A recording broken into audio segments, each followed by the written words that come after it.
नमस्कार बच्चों, स्वागत है आपका अपने YouTube चैनल हरियाणा सेंट्रल पर। सुबह वीडियो आई थी और की काफ़ी बच्चों को समझ में नहीं आई। वो कह रहे हैं कि सर एक बार पूरा जो डिटेल में है वो बताओ कि क्या क्या कॉन्सिक्वेंसेज अब आगे हो सकते हैं, क्या क्या नतीजा निकल सकता है। और रही बात वेरिफिकेशन को लेके, उनको भी एक थोड़ी चिंता का विषय है, वेरिफिकेशन वालों के लिए भी, वो भी आप थोड़ा ध्यान से सुनना।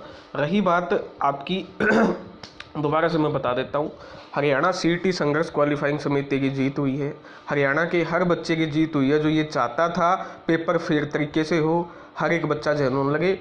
हाँ, कुछ हैं जो चिल्लाते हैं, चिल्लाने दो उनको। नायक फिल्म का डायलॉग सुना है, थोड़ी देर चिल्लाएंगे, चिल्ला के थोड़ी देर तोड़ फोड़ करेंगे, थोड़ी देर रो लेंगे, रो के फिर अपने आप चुप हो जाएंगे। तो ये वो उनकी वो है जो चाहते नहीं थे कि फिर भर्ती हो, रोने दो उनको। उनका काम ही है भाई, उनका काम ही है फर्जी तरीके से क्या हो, भर्ती हो। फर्जी नंबर ले रखे हैं और फर्जी नंबर लेके नाम बदल के नीचे कमेंट करते हैं चैनलों के। उनका रोने दो, उनको कौन पूछता है, क्या इज्जत है उनकी? कोई इज्जत नहीं, उन्हें ना कोई जानता है ना कोई पूछता है। और वो तो इतना तक कहते थे कि वेरिफिकेशन होगी नहीं, होने ही नहीं देंगे, ये नहीं करने देंगे, वो नहीं करने देंगे। तुम्हारे सामने है, सरकार ने खुद बोला है भाई साहब कि इतने बंदे हैं। मैं तो देख बोल नहीं रहा, और मैं तो इस आंकड़े को मानता भी नहीं हूँ। तुम्हारी खुशी के लिए बता दूं, मैं इस आंकड़े को नहीं मानता हूँ। मैं तो ये कह रहा हूँ, सभी बच्चों के हित की बात कह रहा हूँ, आज का नहीं है, पहले का कह रहा हूँ, 1.5 साल का फिजिकल वेरिफिकेशन करवाओ, ताकि जो जेन्युइन बच्चा है, जिसके एक्चुअली में जिसने नंबर ले रखे हैं, उसके नंबर ना कटे, वहाँ वो अपनी प्रॉब्लम बता सके, ठीक है। और जो जेन्युइन नहीं है वो आपके नंबर कटेंगे, उनको 5 साल की सजा का प्रावधान किया जाए और उनको एग्जाम में नहीं बैठने दिया जाए। अभी तो शुरुआत है मित्र, यो हरियाणा है, हरियाणा ग्रुप 56-57। कुछ बच्चों को डाउट है कि ये ना ना ना, देखो ये लिखा हुआ है, ज़्यादा भावुक मत हुआ करो तुम, ठीक है। ये देखो, ग्रुप 56-57 में से लगभग, ये सिर्फ ग्रुप 56-57 के, जो ग्रुप 56 में आपके 29,000 बैठे थे, और ग्रुप उसमें 57 में 29,000, 56 में 35,000, उनमें से लगभग 8,000 अभी तक। और ये भी किसने वेरिफिकेशन किया? पीपीपी ने, ठीक है। पीपीपी की टीम है क्रिड, उसने किया, सरकार ने वेरिफिकेशन किया, हमने नहीं किया। मेरा जो वेरिफिकेशन का अनुमान है वो है 16,000 से लेकर 20,000 के बीच में। अगर फिजिकल वेरिफिकेशन होती है तो 16,000 से 20,000 फर्जी बच्चे निकलेंगे, ठीक है। मैं बड़ा धन्यवाद देना चाहूँगा हरियाणा सीईटी संघर्ष क्वालिफाइंग समिति को, जो पहले दिन से लगी हुई थी। मैं धन्यवाद देना चाहूँगा उस हरियाणा के उस बच्चे को जो हर भाजपा नेता से जाके मिला, हर डीसी को ज्ञापन देने का काम किया, प्रोटेस्ट किए, जगह जगह जाके सरकार को समझाने की कोशिश की, कमीशन को समझाने की कोशिश की। मैं धन्यवाद देना चाहूँगा विकास भाई को, जिन्होंने अपने परिवार व किसी की चिंता नहीं की और मुख्यमंत्री के सामने चले गए। आज मैं डिमांड भी करता हूं मुख्यमंत्री साहब से कि उनके सामने सार्वजनिक रूप से आके माफ़ी मांगे। उनके अपने गांव में उनको उठवा लिया गया, बोल दिया गया झूठ बोल गए, इतने फर्जी कैसे हो सकते हैं? अब तो सरकार ने वेरिफिकेशन कर दी, इतने फर्जी 56-57, यानी लगभग आपके कुल मिला के 25 से 30,000 में से ये इतने आए हैं 8,000। जब 2,11,000 में से कितने हो गए आप अंदाज़ा लगा लो। और छोड़ो 300 तो ऐसे हैं जिनके सरकारी नौकरी पर लगे हुए हैं। अरे बेशर्मो, तारी सरकारी नौकरी भी जाओगी, 300 तामने किए सोच के ये नंबर क्लेम कर लिए 300 सरकारी ने, ठीक है। मैं धन्यवाद देना चाहूँगा जो बच्चा लाइक राहिल, एक बच्चा भाई है, वो लगातार टॉपर बच्चा है, नौकरी उसकी कन्फर्म है 57 ग्रुप में, उसके बावजूद लगातार आवाज़ उठा रहा है कि गलत हुआ है, बिल्कुल गलत हुआ है, ठीक है। तो मैं धन्यवाद देना चाहूँगा उनको लगातार आवाज़ उठाने के लिए। मैं धन्यवाद देना चाहूँगा हर उस बच्चे को जो पिछले 1.5 साल से लगा हुआ कि सच्चाई सामने आए। सरकार ना तो 1.5 साल पहले मान रही थी, ना अब मान रही थी, वो तो मैं नमन करता हूँ सिंगल बेंच के जज साहब को नमन करता हूं कि उन्होंने स्टूडेंट की बात सुनी और स्टूडेंट के हक में फैसला दिया। नहीं तो सरकार तो इन फर्जी बच्चों को नौकरी देने वाली थी, सरकार तो मान ही नहीं रही थी, कमीशन तो मान ही नहीं रहा था कोई फर्जी है। वो तो सिंगल बेंच के जज को, श्री हरसिमरन सिंह सेठी जी को नमन है, उन्होंने बच्चों के हक में फैसला सुनाया, उन्होंने गड़बड़ियां उजागर करने का काम किया। जो आपका रिजल्ट है वो आपका उन्होंने क्या किया? रद्द किया। उन्होंने रिजल्ट रद्द किया। उन्होंने कहा एक भी बच्चे को, फर्जी बच्चे को भर्ती नहीं होने दूंगा, चाहे कुछ भी हो जाए।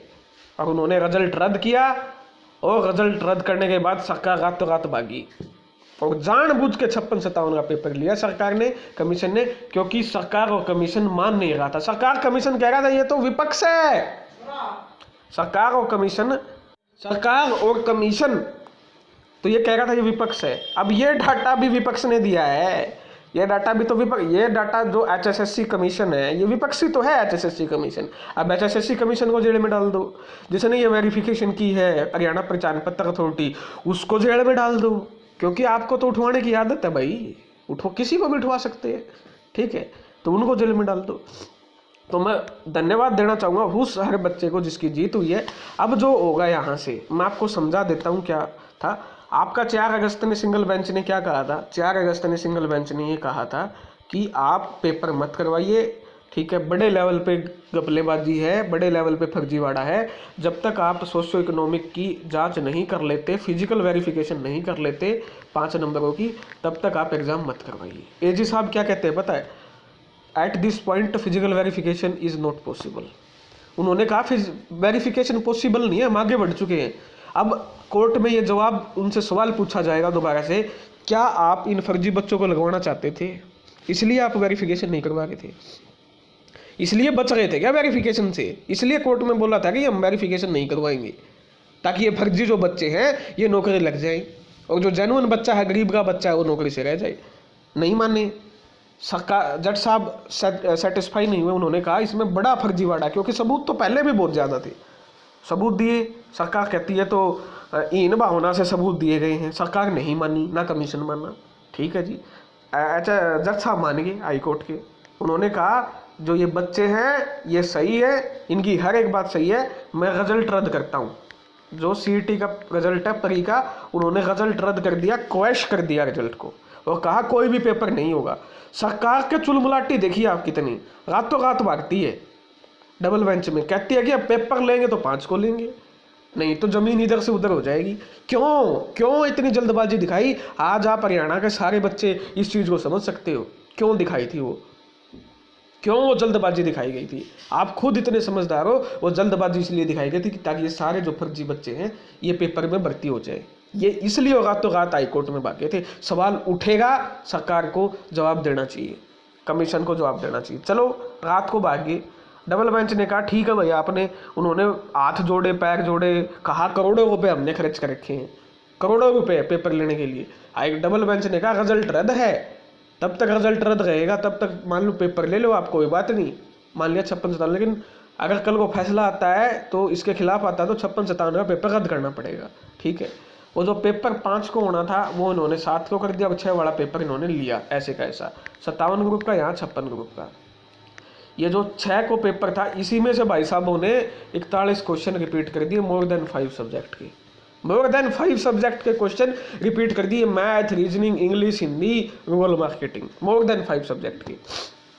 बताओ कितना बड़ा फर्जीवाड़ा।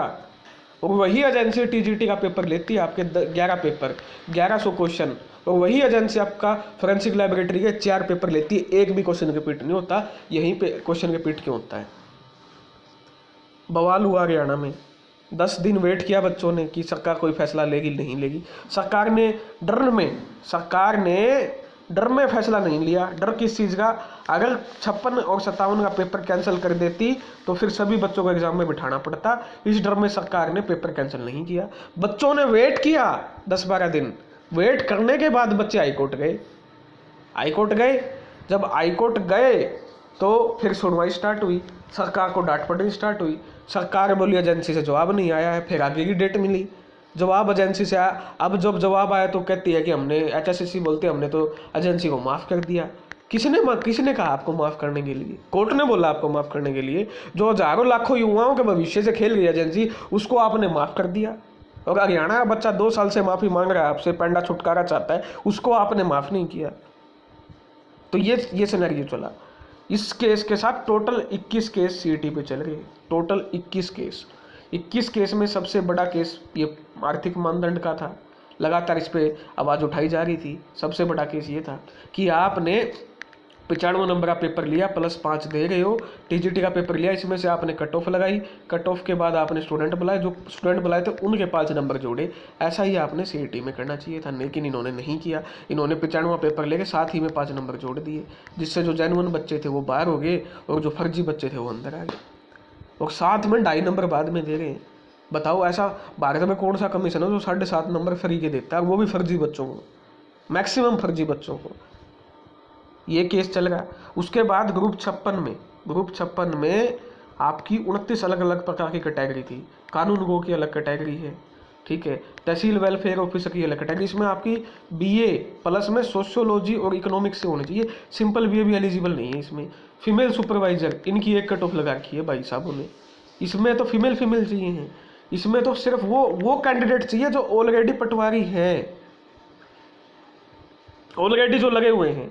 और इसमें बीए विद सोशियोलॉजी और इकोनॉमिक्स, इनकी क्वालिफिकेशन ही अलग होगी। और उनमें से कम 15 पोस्ट ऐसे जिसमें 4-4, 3-3, 2-2 साल का एक्सपीरियंस है। उनकी कोई कट ऑफ नहीं लगाई, सिर्फ एक कट ऑफ लगा दी, बोले 65 से ऊपर वाले आ जाओ। बताओ, तुम खुद अंदाजा लगा लो। इसकी वीडियो पहले भी चैनल पे 2 दिन पहले भी आ चुकी है, उसको देख सकते हो जाके। ये केस चल रहा है। इसके बाद केस चल रहा है 70 कट ऑफ लगी ईडब्ल्यूएस की, बीसीबी की, ठीक है। 70 जो कट ऑफ लगी इन दोनों कैटेगरी की, उसको घटा के अगले ही दिन 65 कर दिया, जिसकी वजह से जो बच्चे आने थे वो 25,000 बच्चे आने थे दोनों ग्रुप में लगभग। तो 25,000 के बजाय इन्होंने 10,000 जो बच्चे हैं वो फालतू ले लिए, और वो फालतू सिर्फ 2 कैटेगरी के लिए, ईडब्ल्यूएस और बीसीबी के।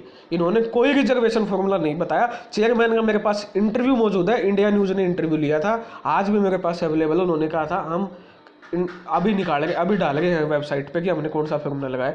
आज तक वो फॉर्मूला ना तो कोर्ट में जमा करवा पाए हैं, ठीक है, वो कोर्ट में तो अब जमा करवा दिया 4 गुना का, और अब करवाया वो भी अब जाके 3 महीनों में, और ना उसको सार्वजनिक किया है। सार्वजनिक किस मुंह से करेंगे, क्योंकि कोई फॉर्मूला एग्जिस्ट करता ही नहीं है। जब आपकी पॉलिसी में लिखा हुआ है 4 गुना कैटेगरी टू कैटेगरी आएंगे तो वो आएंगे। एचपीएससी का प्रूफ है, एचपीएससी ने अभी 16 भर्तियाँ की है, 16 भर्तियों में कैटेगरी टू कैटेगरी बुलाए हैं। जो सबूत है वो सबूत कोर्ट में गया। अब एसएससी के पास कोई जवाब नहीं है। ऐसे ऐसे आपके 21 केस टोटल सीईटी पे हैं, ठीक है।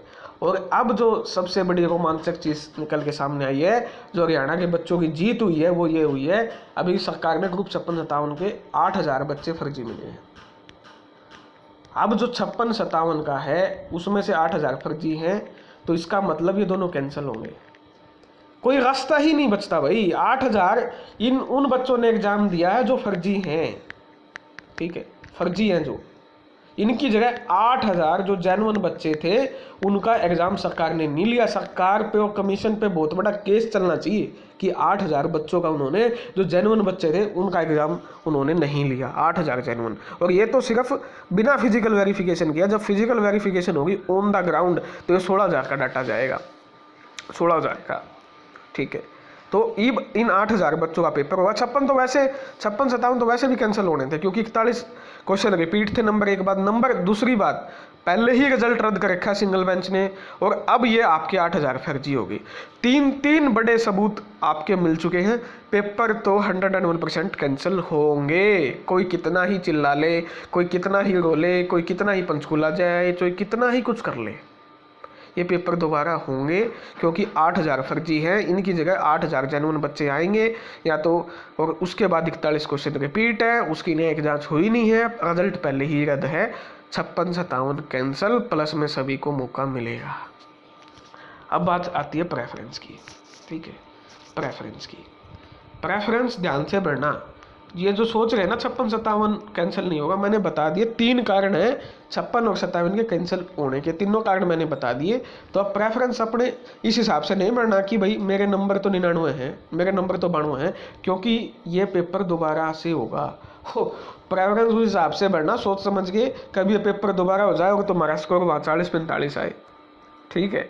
और अभी भी मैं ये कह रहा हूँ, क्वालिफाई हो सकता है, अभी भी हो सकता है। मैं तो मान रहा हूँ 100% होगा, लेकिन अभी भी सरकार क्या पता अड़ जाए, सरकार की बुद्धि भ्रष्ट हो जाए, उसका कुछ कह थोड़ी सकते हैं।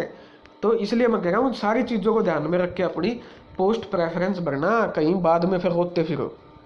रही बात सीईटी क्वालिफाई की, सूत्रों से हवाले की खबर है, सरकार खुद चाहती है सभी बच्चे एग्जाम में बैठे। ठीक है, कल विपक्ष की रैली थी इनेलो की, बहुत बड़ी रैली थी, काफ़ी संख्या में भीड़ गई थी। क्या सरकार को इन चीज़ों का पता नहीं है कि चुनाव का टाइम है, लोकसभा के चुनाव हैं, ठीक है, उसके बाद विधानसभा के चुनाव हैं। सरकार इतना बड़ा खतरा मोल कैसे लेगी? मात्र 1 लाख बच्चों को भी एग्जाम में बिठा देगी। मैं तो 1 लाख कह रहा हूँ, इतने तो बैठेंगे भी नहीं। अभी 25,000 बैठे हैं, रिपीट हो आके सारे, तो ज़्यादा से ज़्यादा 70-80 हज़ार बच्चे बैठ जाएंगे। फिर भी 2.5-3 लाख बच्चों का खतरा मोल कैसे लेगी सरकार? और लेना भी नहीं चाहिए। क्या अड थोड़ रहा है सरकार? ये कोई किसी ने भाई गर्दन पे बंदूक रख के क्या रखा होगी? तुमको तो बस इतनी पेपर, बच्चों का पेपर लेना है। अगर आपको वोट चाहिए है, अगर आपको माहौल बनाना है, परसेप्शन बनाना है, तो आपको सभी बच्चों में एग्जाम को बैठाना चाहिए। मनोहर लाल जी को दिक्कत क्या है? 1% की भी दिक्कत नहीं होनी चाहिए, सरकार की वाहवाही होगी। और वैसे भी सरकार के पास कोई रास्ता नहीं है, ना कमीशन के पास कोई ऑप्शन है। ठीक है, तो अंतिम मैं ये कह रहा हूँ, सीईटी क्वालिफाई होगा होगा होगा। अपनी तैयारी कर लो। अब दिक्कत ये होगी, वो ग्रुप डी की तैयारी कर रहे थे बेचारे, ये जो 8,000 फर्जी हैं या बाकी जो निकलेंगे ना, तो उन पर ग्रुप डी की तैयारी हो, ना वो ग्रुप डी खातर बचे, ना तो ग्रुप डी में नौकरी लाग सकती, ना वो सी में लाग सकती। बुरा हाल हो यार, जिनने इन नौकरी जड़ा ना जमाए बवंडर कर दिया, इनकी नौकरी जाओगी। कहते ये तो कसूता घना है, मतलब खतरनाक चीज़ ना होगी यार। तो जब एक कहा हूँ भाई, जो गलत करेगा उसने भुगतना पड़ेगा, और जो गलत का साथ दे हुआ वो चिल्लाएगा, उसने कौन पूछा है? कोई ना पूछता उसने। ठीक है, तो मैं फिर से कह रहा हूँ, आप सभी बच्चों की जीत है। सीईटी क्वालिफाई होने जा रहा है, सभी बच्चों को एग्ज़ाम में मौका मिलने जा रहा है। अब तो ये कोर्ट में मान लो डबल बेंच में, अब तो इतना सॉलिड हो गया है केस, फिर भी 1% मान लेते हक में नहीं आता, तो सुप्रीम कोर्ट की सारी चीज़ें क्या हैं, तैयार हैं। 1% डबल बेंच से भी कोई बात सरकार कुछ अड़ती है तो सुप्रीम कोर्ट जाएगा, और जिस दिन ये सुप्रीम कोर्ट गया तो ये सारे सबूत आपके पास है ही। ऑन द स्पॉट सरकार की ओर बेचती होगी, कमीशन की ओर बेचती होगी, और फिर फैसला सीईटी क्वालिफाइंग संघर्ष समिति के पक्ष में आएगा। सरकार और कमीशन से यह अपील है, देरी ना करते हुए अभी भी सभी को आप एग्ज़ाम में बैठा दो, क्योंकि आपकी और फजीयत होनी अभी भी बाकी है, मत करवाओ। 2 अक्टूबर तक, समझ रहे हो, 2 अक्टूबर तक इसकी डेट क्यों रखी है? क्योंकि 3 अक्टूबर को फैसला आएगा, उसके बाद तुरंत बाद दड़ादड़ चै भाई ले भाई। तो कुल मिला के बात यह है, सीईटी क्वालिफाई होने जा रहा है। सारी चीज़ें मैंने आपको समझा दी, फिर भी कोई डाउट है तो भाई पूछ लियो। धन्यवाद। जय हरियाणा, जय भारत।